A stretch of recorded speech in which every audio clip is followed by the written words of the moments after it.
अस्सलाम वालेकुम everyone. Children's encyclopedia के नए एपिसोड में आपका खुशामदीद। अस्सलाम वालेकुम दोस्तों। चिल्ड्रंस इंसाइक्लोपीडिया की आज के एपिसोड में हम पढ़ेंगे पोम्स के बारे में, और नंबर 2 हम स्टडी करेंगे बॉटनिस्ट के बारे में कि ये दोनों वर्ड्स के क्या मतलब हैं और ये क्या होते हैं। तो चलते हैं अपने टॉपिक की तरफ। पहला टॉपिक है आज का, वो है पोम्स। पोम्स सुनने में अच्छा नहीं लगता, बुरा लगता है और ये बुरा होता है। लेकिन बुरी चीज़ों के बारे में हम इसलिए पढ़ते हैं ताकि हम इनके बुरे इस्तेमालात को रोक सकें या उनके बुरे इस्तेमालात को अच्छे इस्तेमालात में तब्दील कर सकें। बॉम्ब्स दरअसल मेटल का एक बॉक्स होता है जिसके अंदर एक एक्सप्लोसिव मटेरियल होता है। एक्सप्लोसिव मटेरियल वो होता है जो अगर जल जाए तो वो इतनी तेजी से जलता है, इतनी तेजी से बर्न होता है कि एक ह्यूज प्रेशर बनता है और एक धमाका होता है। सबसे पहले एक्सप्लोसिव मटेरियल बनाने वाले साइंटिस्ट का नाम अल्फ्रेड नोबेल था। तो शुरू में बॉम्ब्स को बनाने के लिए ट्राइनाइट्रोटोलुईन यानी कि टीएनटी का इस्तेमाल करते थे। फर्स्ट वर्ल्ड वॉर के बाद खास तौर पर ये बॉम्ब्स बनाने के लिए इस्तेमाल किया गया, और सेकेंड वर्ल्ड वॉर में जितने भी बॉम्ब्स चले उनमें अक्सर जो है उसमें ये टीएनटी हुआ करता था। और मजे की बात, किसी जगह पर अगर धमाका हो जाए तो उसकी ताकत का यूनिट और उसकी ताकत का यूनिट का मुवाजना भी टीएनटी के साथ करते हैं, यानी कि ये धमाका होने की यूनिट भी है। सेकेंड वर्ल्ड वॉर में जर्मन्स ने ऐसे बॉम्ब बनाए जिनको फेंकने के लिए किसी जहाज की या पायलट की जरूरत नहीं थी। उन्हें कहते थे V1 और V2। उन्होंने जहाज की तरह के बॉम्ब्स बनाए जिसकी टिप के ऊपर धमाका खेज मवाद यानी कि एक्सप्लोसिव मटेरियल रखा होता था, जिसको वो उड़ा देते थे, शूट कर देते थे। ये रॉकेट की पहली शक्ल आप इसे कह सकते हैं। उसके बाद रॉकेट्स बनाए इन्होंने जो कि दूर से अटैक करने के लिए, दूर से बॉम्ब गिराने के लिए इस्तेमाल होते हैं। फिर आपने एक और बॉम्ब सुना होगा, उसे कहते हैं न्यूक्लियर बॉम्ब।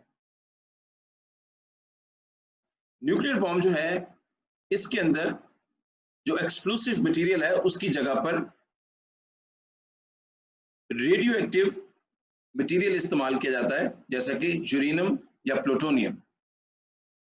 क्योंकि जब यूरेनियम और प्लूटोनियम फिशन रिएक्शन करता है, ये जलने के अमल से थोड़ा मुख्तलिफ है, लेकिन जब ये चलता है, फिशन रिएक्शन करता है, तो बहुत ज्यादा एनर्जी पैदा होती है। और यही वो न्यूक्लियर बॉम्ब्स हैं जो पहली मर्तबा सेकेंड वर्ल्ड वॉर में हिरोशिमा और नागासाकी के ऊपर गिराए गए। इससे बहुत ज्यादा तबाही हुई, बहुत ज्यादा लोगों की जान गई।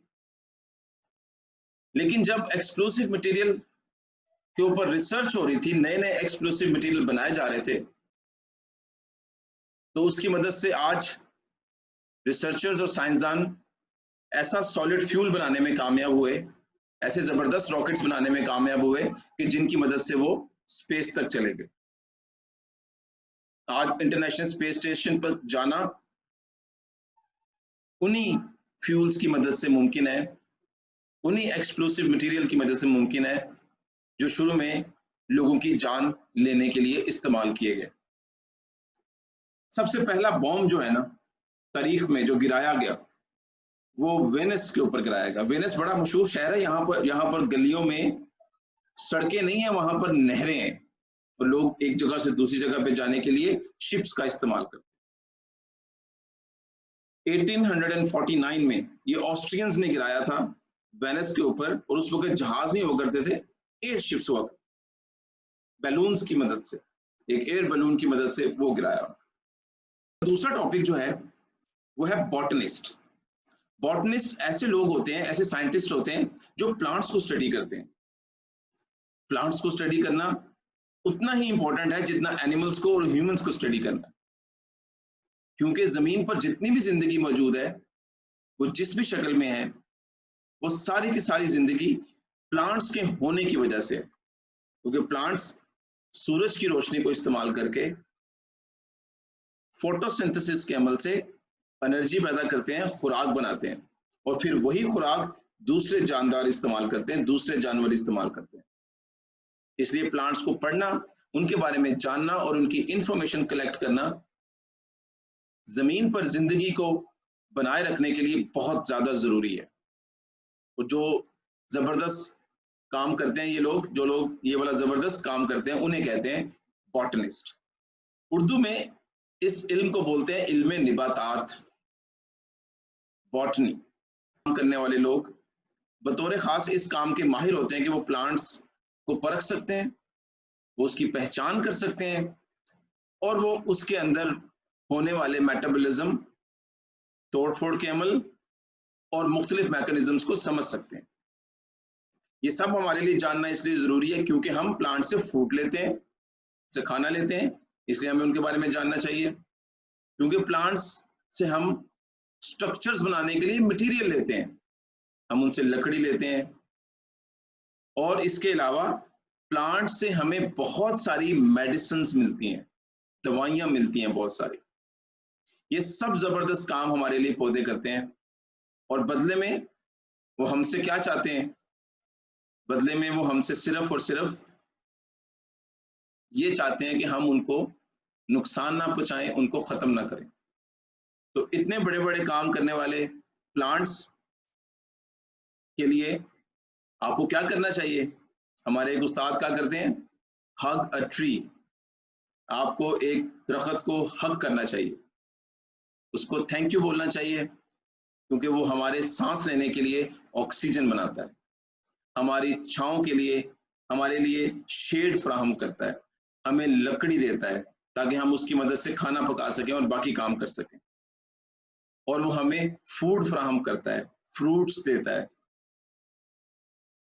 और इसको जानने के लिए कि ये सब वो कैसे करते हैं, आपको जिस इल्म को सीखना होगा उसे कहते हैं इल्म निबातात या बॉटनी। और उसके बाद आप क्या बन जाएंगे? बॉटनिस्ट।